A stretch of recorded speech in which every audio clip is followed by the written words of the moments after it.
Hello, everyone. Welcome to our Wednesday workshop at 1. So, today's topic, we will be covering luxury hotel and residencies. Many people don't know that you can invest in the hospitality industry, and there's lots of ways to do that. Specifically, we'll be talking a little bit about some offshore investing today, and I'm real excited about our guest speakers. But before we get started, just a few disclaimers. NuView Trust Company, we do not provide tax, legal, or investment advice. That is completely up to you to do your own due diligence before you make any investments. What we are is a IRA custodian. So we custody your IRAs, HSAs, 401ks, those vehicles you want to use to be able to hold these alternative assets in your retirement plan. So, what is a self directed IRA? So, any of you new to self directed IRAs, you've never learned about this, it's a very basic concept. You have companies like Fidelity, Charles Schwab, Merrill Lynch. Those companies, they limit your investments to the stock market. So Wall Street, stocks, bonds, mutual funds. And then there's companies like us here at NuView.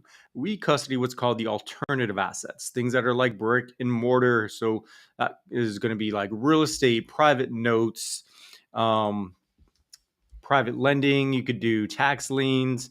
You can do so many things like precious metals, things that are just not held in the stock market. So outside of the stock market, why would you want to do that? Well, there's diversification potential. So I've always told my clients, you don't want to put all your eggs in one basket. That's one of the main reasons.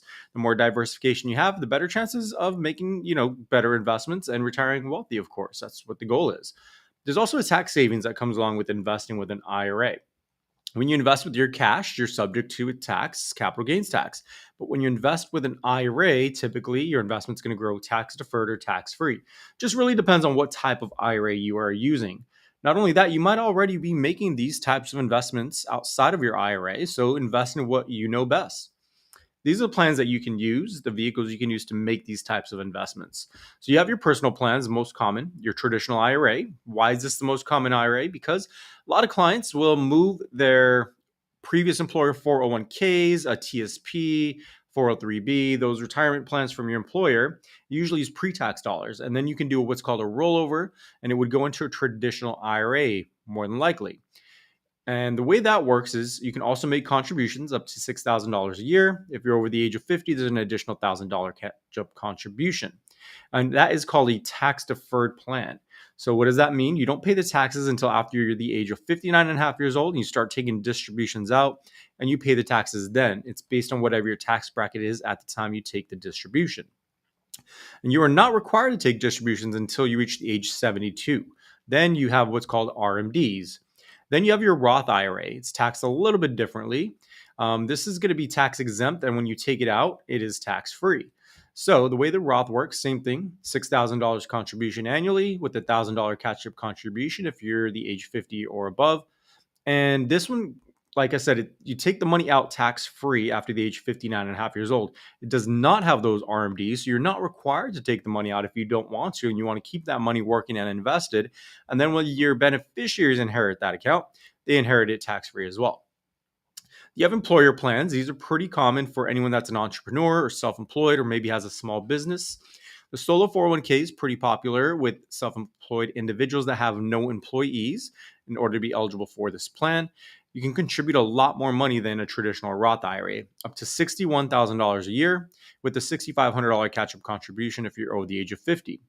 Then you have your SEP IRA, also a high contribution limit of $61,000 a year. This is based on your earnings, so it really depends on how much you earn at the end of the year, and then that calculates how much you can contribute and if you're able to max that out.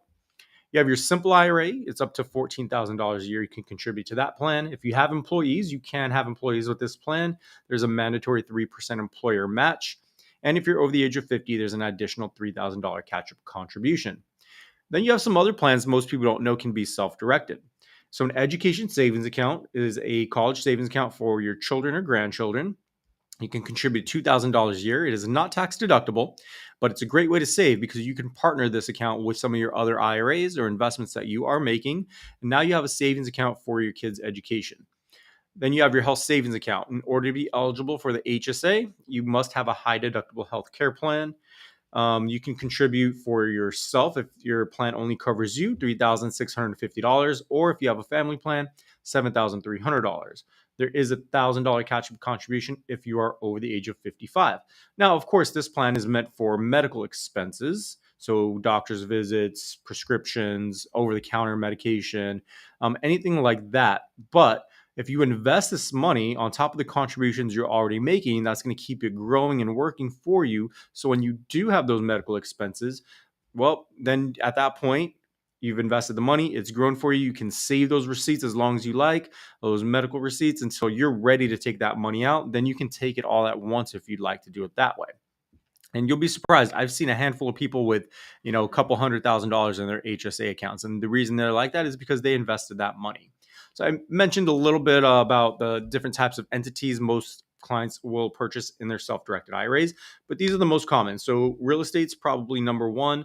That includes foreclosures, tax liens, apartments, real estate option contracts, land, as well as commercial property. That's if you're investing directly.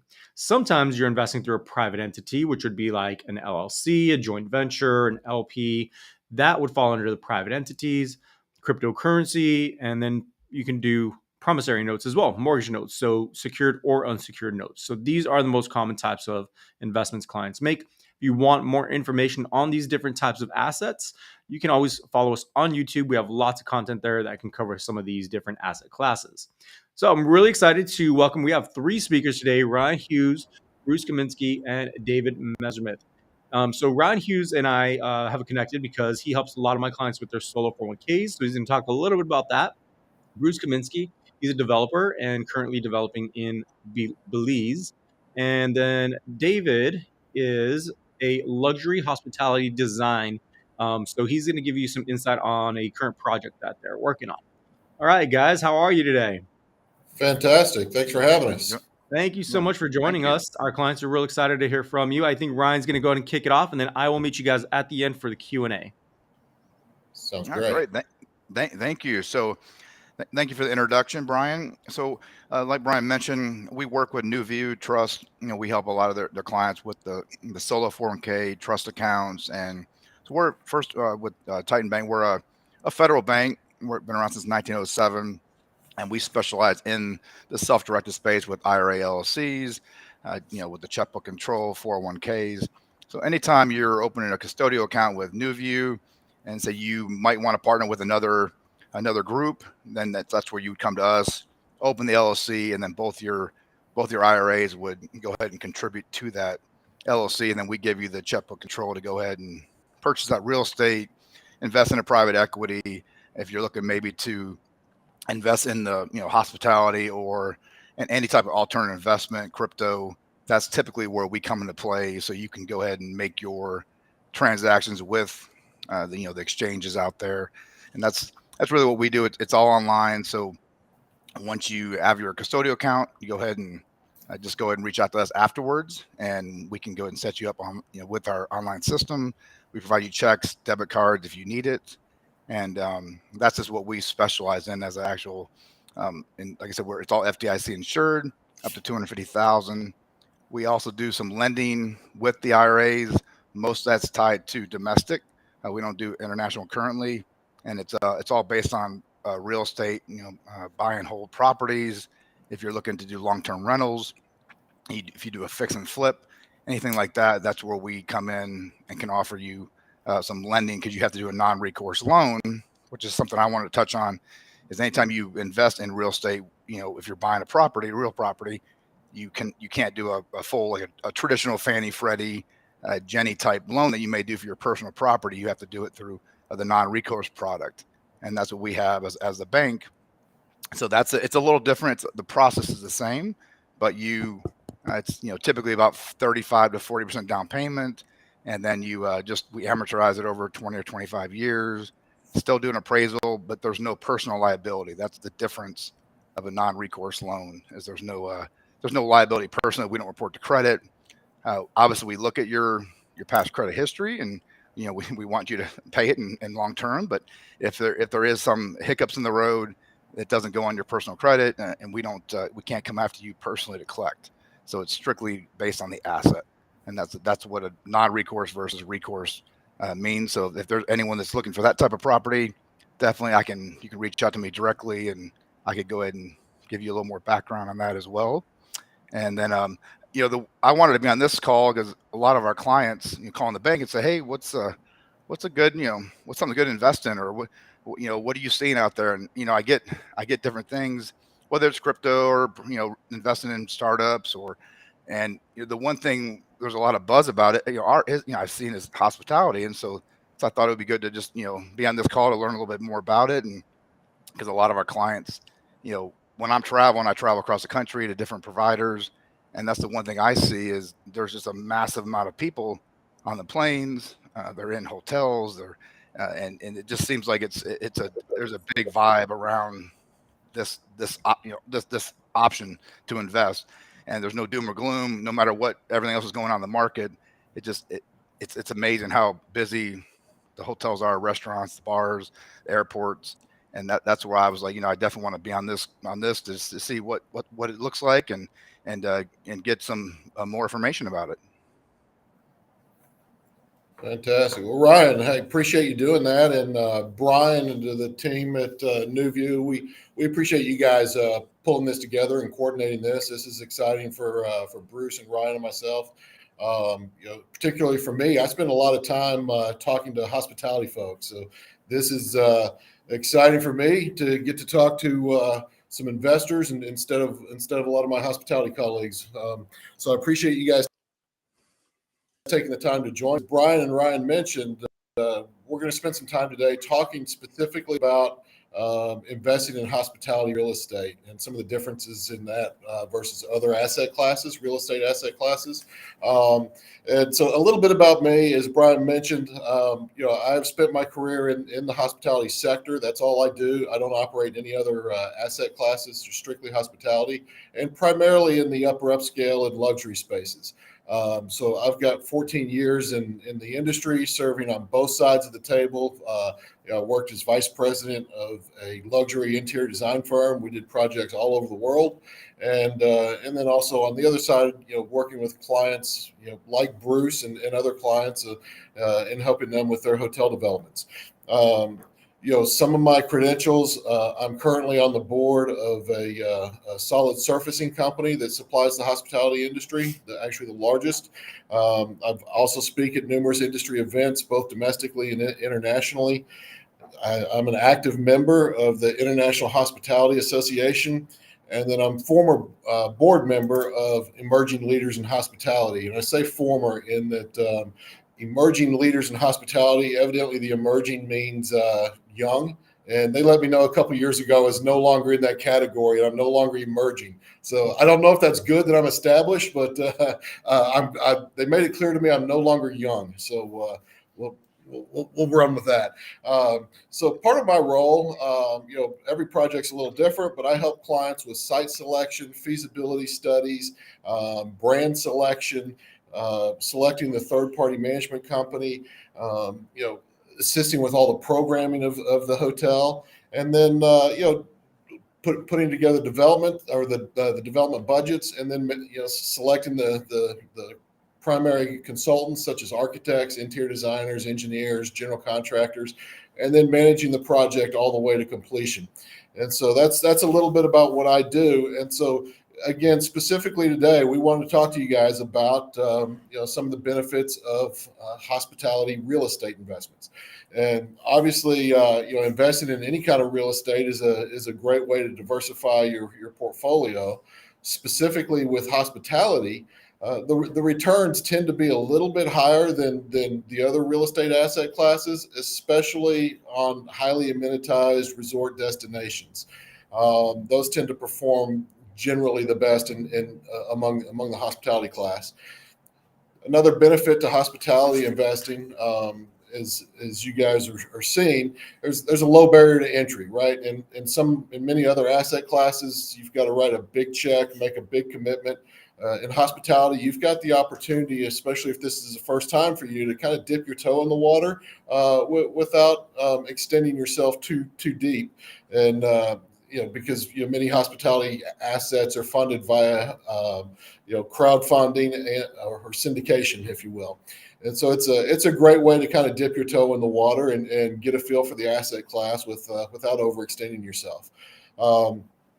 in addition to just diversifying yourself within the hospitality class, it's also I'm sure your money managers will advise there's some benefit to diversifying into assets, both domestically as well as internationally, right?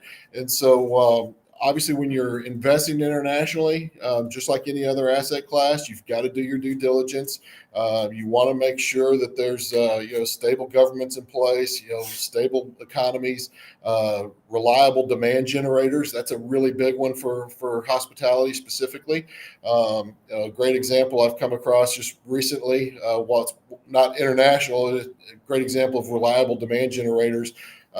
Had a client contact me. They're a bourbon distiller, and so they've got a distillery. They do tours, they do concerts. They have thousands of people that come out there every week during the summer, and it's kind of in the middle of nowhere, and there's no place to stay.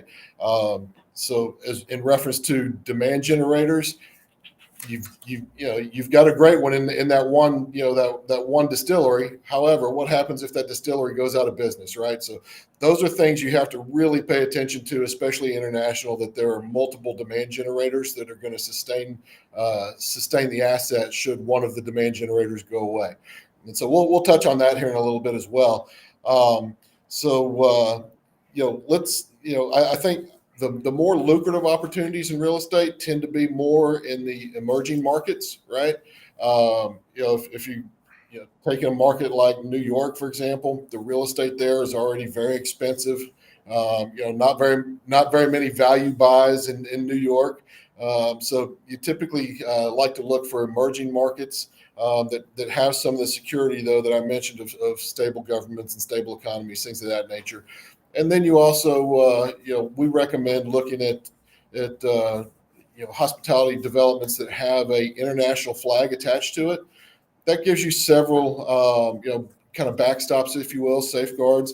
Obviously, you've got the security of having a reservation system with the international flag. You've got brand awareness with the international flag, and you've got brand standards, which the flags will. And when I say flag, Hilton, Marriott, Hyatt are examples. I apologize.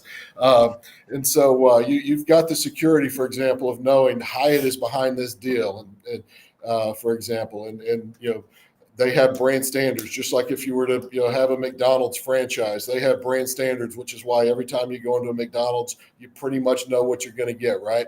And so those are some of the benefits, especially international. Internationally, you will see a lot of family-owned boutique hotels, and while some of those are great, just like VRBO or Airbnb, if you guys have ever done it, stayed at one of those, they can be a little hit and miss because there's no there's no authority over the owner who's requiring certain brand standards to be met. And so those are some things you look at, as well as typically for hospitality, especially for first time investors. You probably want to look at something that's going to offer hands-off investing, meaning you don't have to be involved in the day-to-day operations, right? Especially if you're not a hotel expert. Every business has its own expertise, and hospitality is definitely one of those. And so, there are third-party managers and third-party operating companies that will come in and manage the property for you, and those should give you some additional security when you're looking at hotel investments, specifically international. And so what I'd like to do, is apply some of those thoughts to specifically the country of Belize, and even more specifically, Ambergris Caye. So we'll start to apply some of those thoughts and methodologies to a specific location, such as Belize. Belize is a great example of an emerging market, right? Ambergris Caye specifically is the largest island within Belize. It's the most popular destination. I apologize. I should probably be changing screens here as we're doing this, right? There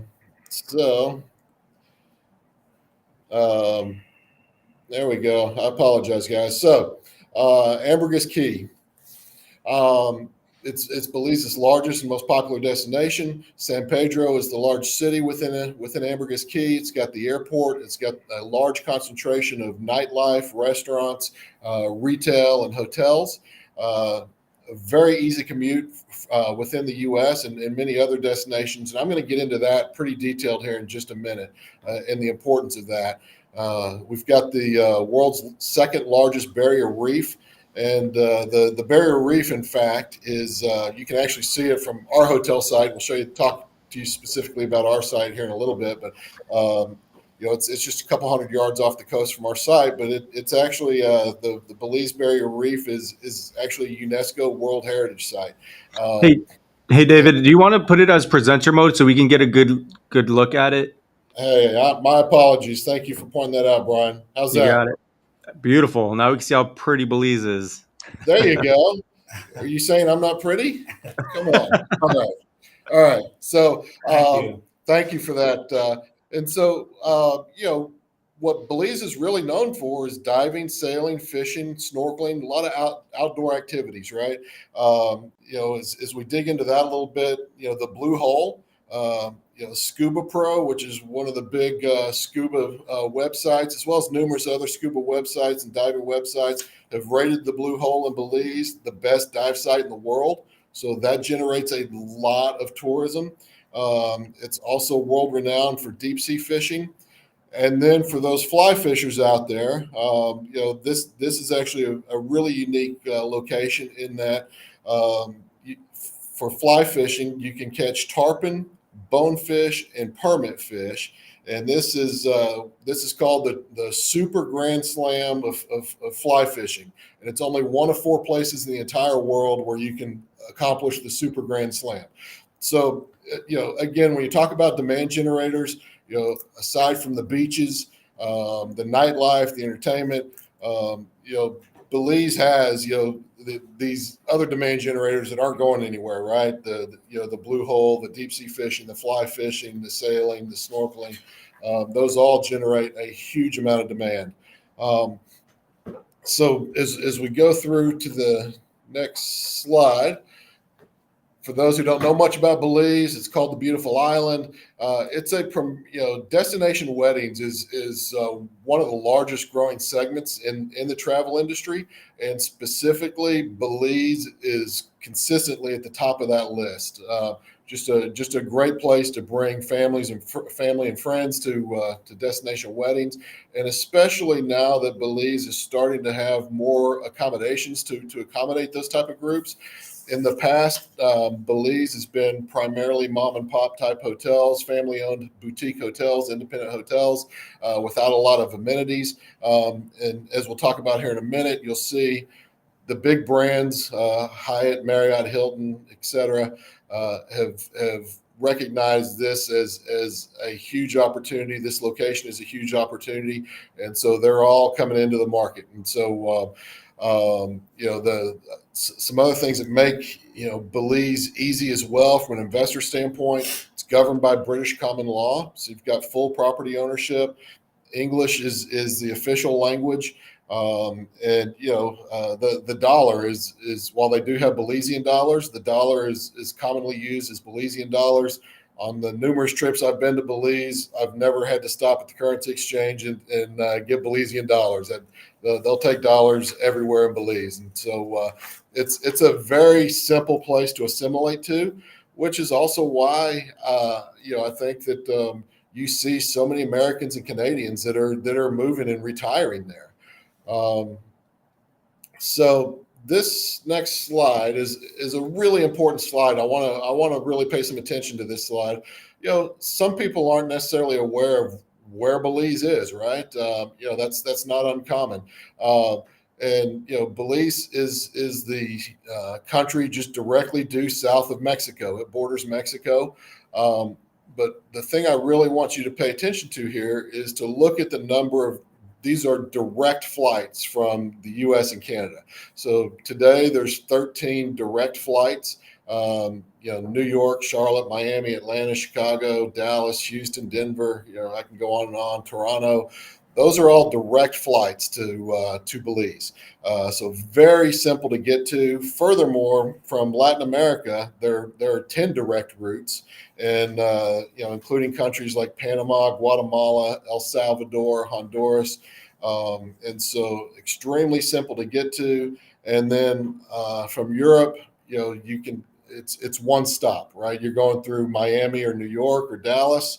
And so very sincerely, Belize reaches the vast majority of the traveling public, very simply. But again, the key markets are obviously the United States and Canada generate the most traffic for the country of Belize, and specifically Dallas, Houston, Denver, and Chicago tend to generate a lot of passengers. So I just thought it would be important for everybody to see specifically, the airlift in Belize is extremely accessible, and that's something you really want to look at when you're looking at international real estate investment, whether it's hospitality or any other asset class, is airlift. And so obviously Belize has got plenty of airlift. So some pretty pictures, right? We talked about the Blue Hole being the number one dive site in the world. As you can see, lots of nightlife, food, entertainment, and the Barrier Reef, which is a UNESCO World Heritage Site. Again, people who want to get outdoors go to Belize.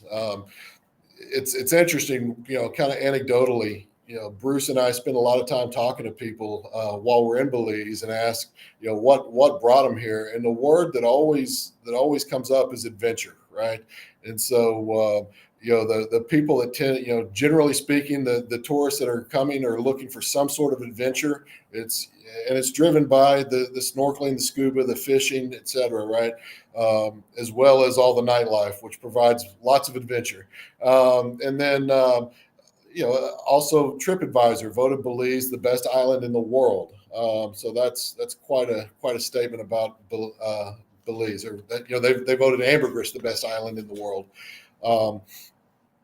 So let's talk a little bit more about the demand and supply. I talked earlier about up until very recently, Ambergris and Belize were primarily that market. The hospitality market was dominated by small, family-owned boutique hotels, 5, 10, 20 keys hotels, and a lot of inconsistency with that, right?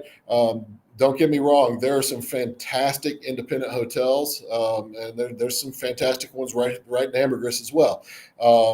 But there wasn't much supply up until recently of the major brands, and we'll get into that in just a second.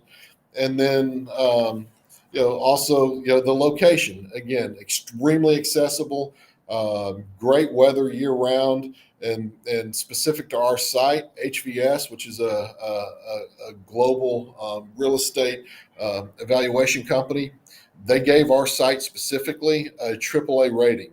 And I touched on earlier, Bruce is my client. I'm the project manager for this particular project. And I'll never forget when I first met Bruce, and he told me I've got the best site on the island. And anybody who's in development, you hear that.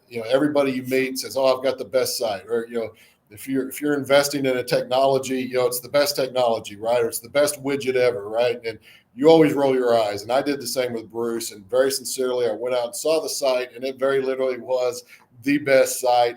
And then it was great to have HVS come in and basically they said the same thing. They gave our site a AAA rating. So that's those are all things you look at when you're looking to invest internationally. Specifically, this is Ambergris Key specifically, and I wanted to talk to you a little bit about emerging markets. Right, again, you want to invest in markets that are emerging yet stable. You don't want to get into anything. You don't necessarily want to be a first mover in a market necessarily, right? And a lot of risk could be involved there. But so our site specifically, we've got Margaritaville at the north end of the island. They'll be opening later this year. Ours is right in the middle, as you can see. The Marriott Residences is opening a little further south. Alaya, which is part of the Autograph Collection, is already open, just opened a little over a year ago. Mahogany Bay, which is part of Hilton, was the first brand on the island. They've been there for several years. And then Four Seasons is under construction as well. And then, in addition, some things that are maybe not necessarily public info yet, just we happen to know because of our industry insight. We know for a fact Kempton has signed a deal in Belize. So is Six Senses, which is a 5-star resort. Guy Harvey Hotels and Wyndham is under construction as well. Another thing to look at, for our site specifically, we had Viceroy, Fairmont, Kempton, Marriott, Hyatt, and Hard Rock all chasing our project. And so that gave us that was really exciting for us to have brands like that, global brands chasing us. And, so we went through an extensive RFP process to vet out which brand would deliver the best results for us and which ones we could negotiate the best deal as well. And we went through a very similar process in selecting our management company. And Bruce will talk a little bit about that as well. And so this last page that I'm going to share with you before we get to Bruce, really the key takeaway here, if you look at this chart, is, year over year growth. And, from 2009 to today, over 100% growth.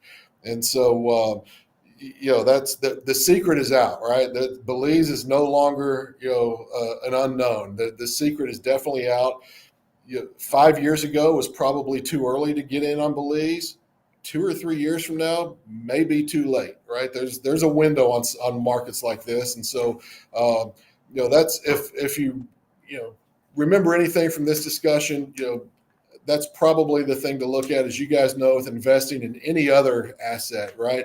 It's all about timing. We feel the timing is really intriguing here for Belize.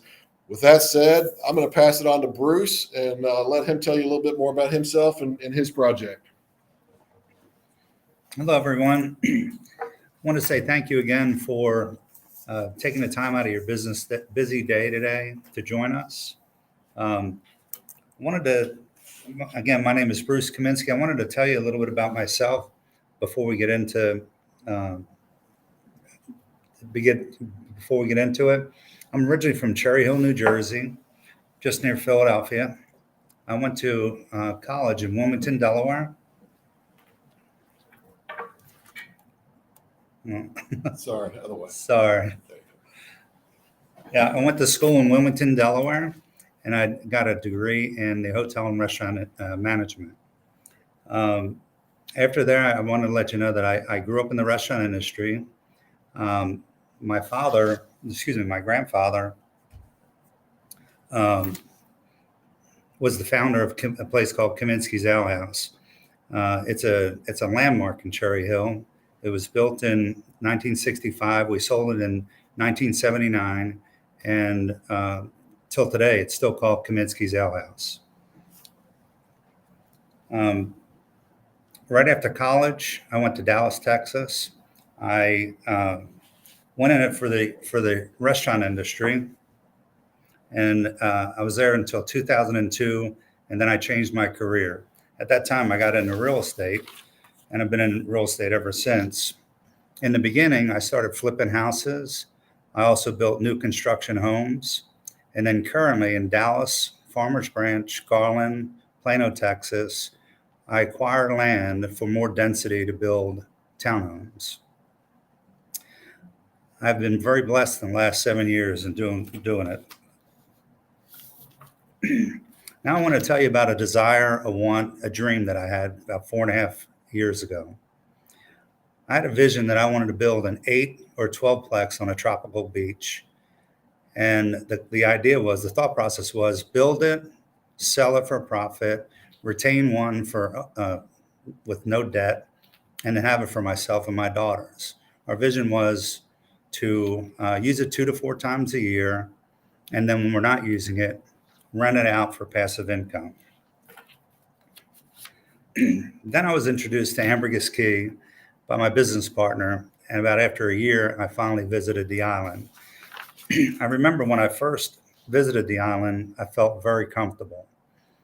I remember when the adventure started, as David mentioned, the adventure started when I was flying over from the mainland over to San Pedro. That's where it began. Once I've arrived, everyone was so comfortable. Everybody was so courteous, friendly, kind, and English speaking. So I just had a very good feeling the minute that I got off the plane. So here I wanted to tell you some things why Americans buy on the island, as well as me investing. David touched on some before. High demand, little supply. The tourism has doubled since 2009 to 2019. English speaking is the official language, as mentioned. There's no capital gains tax, no estate tax. Property taxes are very low. It could be like $200 to $300 a year for a $400,000 condominium. You can own property there fee simple or strata title, so you have ownership. And that's because Belize is governed by the British law, so that's why that is there. High levels of appreciation is the other main reason. So after that, I wanted to do some more due diligence on real estate. And I wanted to understand the cost of real estate, the cost to construct, the material cost, the comparables, the comps in the area, what things sell for, availability of material, labor market. And then I wanted to meet the government officials to understand, their vision, their needs, and what they want. After about 3 or 4 times doing my due diligence, we found an amazing off-market property, which we have today. And now I'd like to talk to you a little bit about the project. The picture to the right, I went 1 too many, sorry. This page I'm going to talk a little bit about. I'm not going to go in depth so we follow under SEC regulations. If anybody wants to talk to me about this later, we can one-on-one, and then we'll give you our contact information in the end. Our property will be a master plan community. We'll have an international branded lifestyle resort and 34 residences. We have 700 foot of oceanfront property, and then we will have world-class amenities. The picture to the right shows our area of our property, or as again, 700 foot of oceanfront by 550 feet to the main road. So we have 8+ acres of land. Our property will consist of 8 oceanfront villas. We'll have 26 single family residences behind it. And then we'll have a branded lifestyle resort next to it. It'll all be one master plan. To the left is our beach. We have, that's a picture from the south end of the property all the way to the north end. I'm sorry, I said that in reverse. That's from the north end going south. Our beach we have the longest beach on the island. The Queensland, which you can't build on, is the first 60 foot from the water. And then we went another 80 foot back. So we have 140 foot of beach by 700 foot of oceanfront on our property. So we will have the largest beach on the island. The picture to the left, David mentioned earlier, is one of the branded properties. It's Mahogany Bay by Curio Hilton Collection. And that's on the very south end of the island. That was the very first branded resort on the island. The pictures to the right are more pictures of our property, now going from the south of our property looking north. And we're creating a true tropical oasis resort for the property. These are the oceanfront villas that we have, some elevations that we came up with. And the oceanfront villas and the 26 single family residences will be branded also. And what branded means is that it's going to be part of the hotel rental platform. And again, will be managed by Highgate. And I'll tell you a little bit more about that.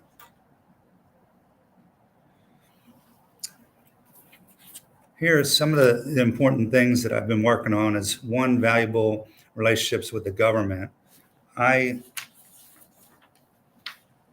have great relationships with the locals, with the mayor, the chairman, and the minister of the island.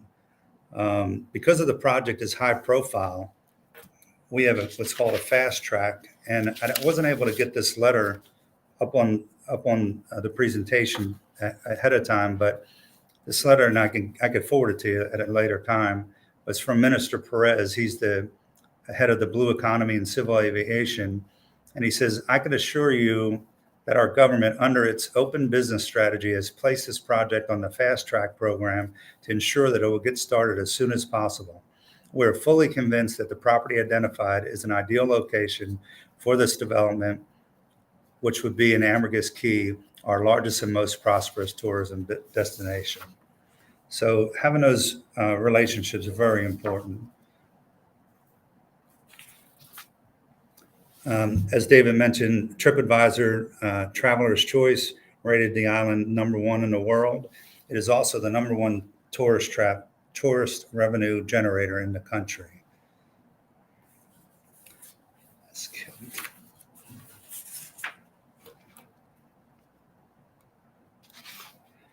Now, we have a diverse and highly experienced development team. And then, as I mentioned, HVS, just want to let you know that they're known globally expert in the real estate evaluation and hotel feasibility studies, and they gave our property a AAA rating.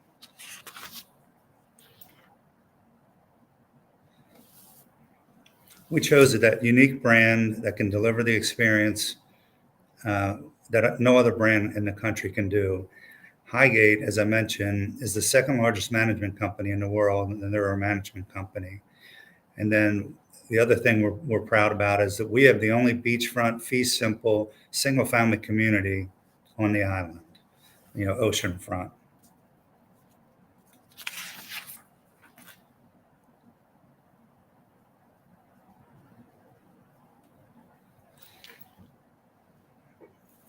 And then at the end, I just wanted to appreciate everyone taking the time out of their busy work day.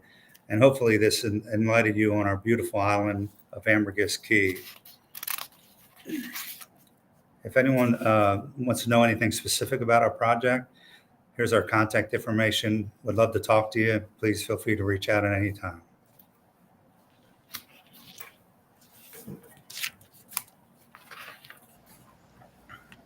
All right. Thank you guys so much for the information on, Belize and why, adding hospitality to a retirement portfolio might be, an asset class people should consider, especially in a growing country like Belize. So we're going to go ahead and open it up for Q&A. Anyone that has questions, go ahead and type those in the chat area, and I will go ahead and read those off. I've got a few questions here already. So developing abroad can be challenging. Does your general contractor have experience working in this region? Yeah, they do. So we're at the stage in the process where we have gotten deep enough into design. We've engaged several general contractors that have extensive experience in the region, and a couple specifically that have actually built hotels on the island. And that's a great question. It is important that your contractor understands all the challenges of each location, right? Whether you're developing in Belize or Germany or Dallas, Texas, they each come with their own challenges, and it's important to know that you're working with somebody that understands the labor force, understands some of the constructability issues you have to face, especially when you're on water, right? And so, yes, we've got the GCs that we've narrowed down to all have very extensive experience on the island. Okay, interesting. Do you think the total cost of the project is going to have any challenges with the rising costs of supply chain?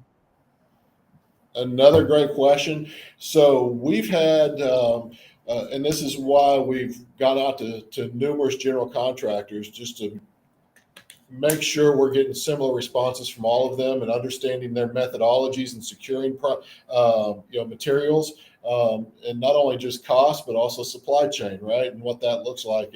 And anybody that's developing anything of any size anywhere in the world right now, that is concern number one is, can we maintain the cost, and can we make sure that can we keep our schedule, and so the strategy we've taken with all of our contractors, we've got built-in escalation, because we do know that some things will appreciate a little bit over the process. So there's escalation built into these, and then further, this strategy is we get ready to begin construction, is we'll be purchasing the materials much further in advance and getting them onto the island than you typically would, just to make sure that those things are there, and that we're not having delays in schedule.